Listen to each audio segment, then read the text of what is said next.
Middle east में जारी तनाव अब एक नए और चिंताजनक मोड़ पर पहुंच चुका है। इस बार इसका असर सीधे भारतीय नागरिकों पर पड़ रहा है।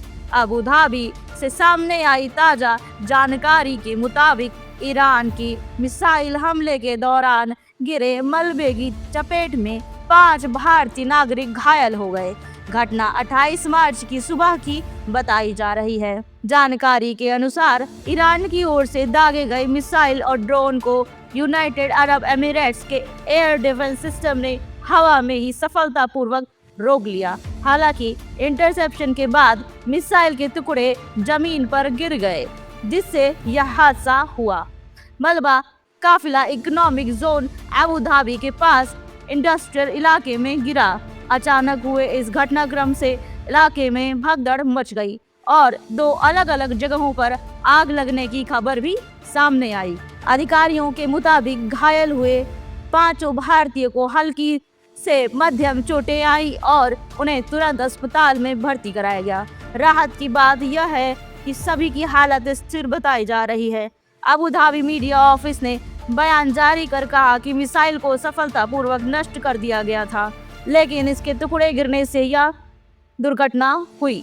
इमरजेंसी टीमों ने तुरंत मौके पर पहुंचकर आग पर काबू पा लिया और हालात को नियंत्रण में कर लिया गया। लेकिन यह घटना एक बड़ा संकेत भी देती है। मिडिल ईस्ट का यह संघर्ष अब सिर्फ सैन्य ठिकानों तक सीमित नहीं रहा, बल्कि आम नागरिकों और रिहायशी इलाकों तक पहुंच चुका है। दरअसल ईरान और इजराइल के बीच बढ़ते टकराव और यूनाइटेड स्टेट्स की भूमिका के चलते पूरे क्षेत्र में तनाव चरम पर है।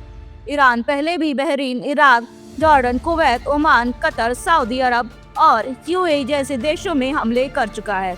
इस संघर्ष का दायरा अब ऑयल डिपो, एयरपोर्ट और इंडस्ट्रियल जोन से आगे बढ़कर शहरों और आम लोगों तक पहुंच गया है। यही वजह है कि मिडिल ईस्ट में रह रहे लाखों भारतीय की सुरक्षा को लेकर चिंता लगातार बढ़ती जा रही है। कुछ समय पहले भी ऐसे ही एक हमले के मलबे से एक भारतीय नागरिक की मौत हो चुकी है, जिससे हालात की गंभीरता और बढ़ जाती है। अब सबसे बड़ा सवाल यही है, क्या यह हमले आगे भी जारी रहेंगे और क्या भारतीय नागरिकों की सुरक्षा के लिए कोई बड़ा कदम उठाया जाएगा? फिलहाल मिडिल ईस्ट की स्थिति बेहद नाजुक बनी हुई है और इसका असर अब भारत तक महसूस किया जा रहा है। सरकार की अगली रणनीति पर सबकी नजरें टिकी हुई हैं। नमस्कार।